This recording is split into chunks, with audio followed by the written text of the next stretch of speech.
C'est pour ce film que j'aurais dû offrir des places.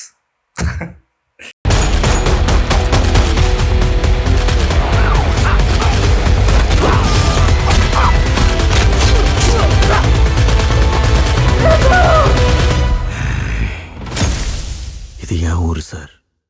Yo tout le monde, on est là ce soir pour parler de Madarasi, la dernière sortie à Hollywood, un film réalisé par A.R. Murugadoss avec à son casting Sivakarthikeyan, Vidya Jamwal, l'acteur qui jouait Dancing Rose dans le film de boxe avec Arya, Biju Menon, je crois, qui est un acteur un petit peu plus âgé qui va avoir un rôle assez important dans le film, et également Rukmini, une actrice que je connaissais pas tant que ça. Grosse sortie donc pour Hollywood, parce que Sivakarthikeyan commence à prendre de l'ampleur, notamment vis-à-vis de ce qui s'est passé dans GOAT l'année dernière, et ces films sont attendus au tournant depuis quelques temps, mais également parce qu'on attend le comeback de Murugadoss depuis quelques années maintenant. Murugadoss, c'est un réalisateur que j'aime beaucoup. C'est un réalisateur qui a beaucoup apporté au cinéma tamoul, qui a beaucoup apporté à de grands acteurs du cinéma tamoul comme Ajit avec Dina. C'est après ce film qu'on a commencé à l'appeler Thaler, mais également Tupaki pour Vijay, qui a été vraiment un tremplin et un vrai comeback dans une période où c'était un peu compliqué pour Vijay, mais également des films références pour Surya comme Gajini et même Yejamarivu, si on peut le citer, même si la réception était un peu plus compliqué pour ce film-là, mais c'est un réalisateur que j'aime beaucoup, parce qu'il a une écriture qui lui est propre, avec souvent des idées un peu folles, un peu farfelues, mais qui donnent des scènes très souvent iconiques. On peut citer la scène des pièces dans Katti, la scène des 12 meurtres dans Tupaki, avec son intermission qui est encore reprise aujourd'hui, alors que ça fait je ne sais combien d'années que le film est sorti. Enfin bref, c'est un réalisateur qui a été ce que Lokesh est peut-être aujourd'hui, c'est-à-dire un réalisateur qu'on attend au tournant pour justement ce genre de scènes mémorables, ce genre de gimmicks, ce genre de choses qu'on va récupérer dans ces films-là qui vont devenir cultes après. Et c'est vrai que depuis Katti, c'est un réalisateur qui a eu un petit peu de mal à poursuivre sur cette lancée.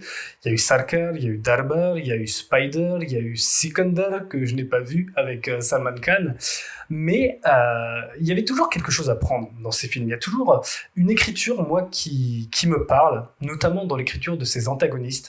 On se rappelle tous de Vidya Jamwal dans Tupaki, on se rappelle même de Neil Nitin Mukesh, je crois, si j'écorche pas son nom, dans Katti, bien évidemment de S.J. Surya dans Spider, parce que même si le film, encore une fois, globalement, était pas foufou, l'antagoniste de ce film était terrifiant. Je pense qu'on se rappelle tous du sourire de S.J. Surya dans l'intermission, quand tout le monde est en train de pleurer autour de lui. Enfin, c'était vraiment flippant, je dois le dire. Et c'est une écriture qui fait mouche et parfois qui foire. On sent dans ces derniers films, notamment Darbar, qui s'est fait un petit peu écraser par le poids de Rajinikanth, et qu'avec Sikandar, le tournage a été un peu plus compliqué, qu'il n'était pas maître de son projet, comme il a pu l'expliquer dans ses dernières interviews. Mais pour Madarasi, vous avez peut-être remarqué que dans mes dernières vidéos, je parlais souvent de ce film-là. Je l'attendais, parce que je sais pas pourquoi, je le sentais bien.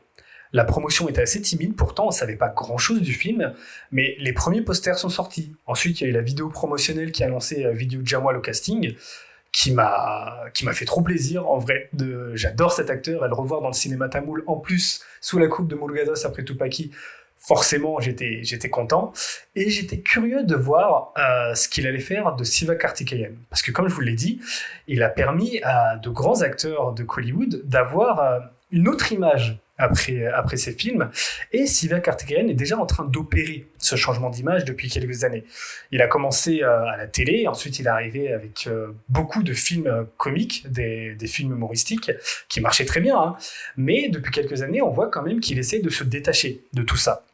Ça avait commencé avec Velekaran, je ne sais pas si vous l'aviez vu avec Fahad Fazil, que j'ai adoré, qui est vraiment un très très bon film. Puis il y a ensuite eu Docteur, qui est un de mes films tamoul préférés, all time, et évidemment le magnifique Amaran qui est sorti l'année dernière. Enfin bref, on sent qu'il y a un changement qui veut s'opérer de sa part, et j'étais très curieux de voir ce qu'allait donner Sivakarthikeyan sous la réalisation de Murugadoss. Madarasi, donc, comme la bande-annonce, parce qu'il n'y a qu'une seule bande-annonce le montre, est un film d'action. Un film d'action assez énervé quand on voit la bande-annonce, avec des chorégraphies qui avaient l'air très très bonnes, des effets visuels également très très bons. Surtout que j'ai appris après dans les interviews qu'il y avait beaucoup d'effets qui étaient des effets pratiques et non des effets spéciaux. Quand on voit dans la bande-annonce le camion qui fonce dans toutes les voitures, les explosions, etc., Murugados disait en interview qu'il avait voulu au maximum faire quelque chose d'assez authentique à la Nolan, finalement. Et je dois le dire, je vais le dire tout de suite, j'ai beaucoup aimé Madalassi. J'ai beaucoup aimé Madalassi parce que il y a une vibe nostalgique qui se dégage de ce film, mais pas par ce que le film montre, mais par ce que le film est. Madalassi est un masala. Un masala comme on en faisait dans les années 2000, voire les années 2010. Murugados a toujours bien géré ce genre-là, et c'est un genre qui a tendance à disparaître avec les années. De plus en plus maintenant de films d'action veulent vraiment être estampillés films d'action. On oublie la romance, on oublie la comédie, etc. Mais c'est pourtant ce qui a fait tout le charme du cinéma tamoul pendant de nombreuses années.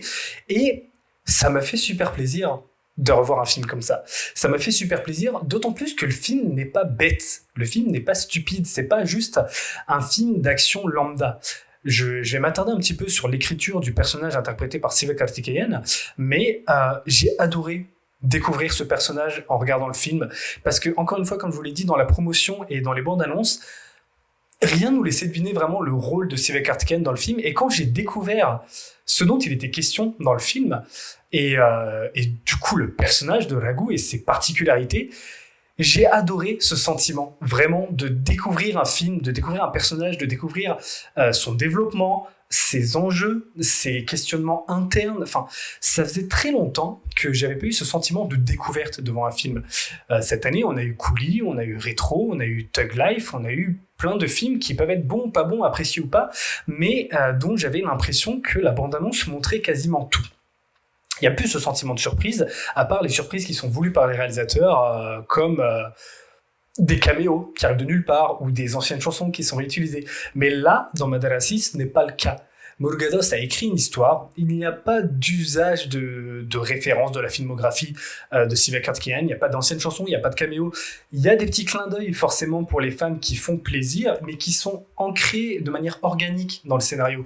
Le dialogue par exemple où Vidyu Jamal parle du Tupaki dans la bande-annonce et dans le film, mais dans la scène, le dialogue ne sort pas du film. Tupaki avan kaiyila irundhalum villain naan daanda. Pareil, il y a encore une fois une scène comme dans Goat où on donne le Tupaki à Sivakarthikeyan, mais dans la scène, c'est logique. Tout ça est intégré de manière organique. Et j'ai beaucoup aimé l'écriture du personnage de Sivakarthikeyan, qui s'appelle donc Raghu.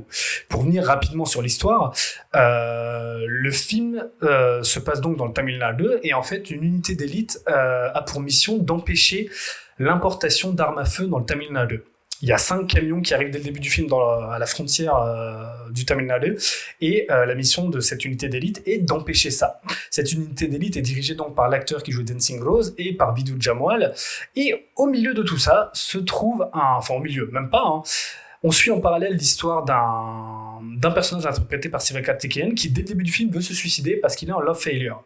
Et dès le début du film, le début du film fait peur parce qu'on a l'impression qu'on va être face à l'éternel héros tamoul qui en fait est en love failure et va se battre à tout va chanter super fort, etc. Mais plus on avance dans la première partie du film et plus on se rend compte que c'est pas aussi simple que ça, et bien au contraire, plus on en apprend sur le personnage de Raghu, plus on est dans l'empathie de ce personnage. Il y a énormément de scènes qui m'ont ému, notamment grâce au jeu de Sivakarthikeyan dans le film. Je vais spoiler toute une scène qui n'apporte rien au scénario, mais qui m'a beaucoup apporté d'un point de vue émotionnel dans le film. Il y a une scène où il y a un tremblement de terre, et où en fait Raghu est dans son entreprise, dans une espèce d'open space avec tous les employés, et tout le monde en fait décide de sortir de l'immeuble parce qu'il y a un risque d'écroulement de cet immeuble-là. Et dans cette scène, en fait, tous les personnages vont se mettre à appeler leurs proches pour leur dire qu'en fait ils sont en bonne santé. Mais Raghu est orphelin, il n'a pas de famille du tout dans le film. Et à ce moment-là, en fait, il décide de faire semblant d'appeler sa maman pour lui dire que tout va bien, sauf qu'au même moment, les lignes électriques sont coupées, et du coup, tout le monde comprend qu'il fait semblant d'appeler sa maman, et tout le monde se moque de lui. Et Sivakarthikeyan a eu un jeu dans cette scène qui m'a vraiment mis les larmes aux yeux. J'étais vraiment pas très loin de pleurer. Je suis très très émotif quand je regarde des films. Et c'est le genre de scène qui manque dans beaucoup des derniers gros films qui sont sortis chez nous, chez les Tamouls, mais également dans le cinéma indien globalement. On a privilégié l'action au détriment de l'émotion, et Madalassi Murugados nous montre que c'est encore possible de faire du masala en 2025, c'est-à-dire de mêler de la romance, de la comédie, de l'action et de l'émotion, en réussissant à faire un film cohérent jusqu'au bout. Le film n'est pas exempt de défauts. Il aurait bien mérité une demi-heure en moins, et je pense que là, on aurait eu vraiment un film qui va à 100 à l'heure, et j'aurais kiffé voir ça. Vraiment un film qui va à 100 à l'heure, sans vraiment de pause, vraiment dans l'action pure. Mais le développement de Raghu fait que ces pauses faisaient quand même du bien. Le fait de voir tout son combat, aussi bien externe avec les méchants que interne dans sa tête, était hyper cool et rafraîchissant à voir. Et ça nous a surtout permis de voir un Siva Karthikeyan qui nous montrait encore d'autres palettes de jeux. Bien évidemment dans l'action, parce qu'on l'avait vu dans Amaran, on l'a vu un petit peu dans Docteur, mais là il est dans l'action brutale, pure et énervée, et je peux vous dire que l'action est vraiment un des autres points forts de ce film-là. Mais j'ai adoré le développement de Raghu.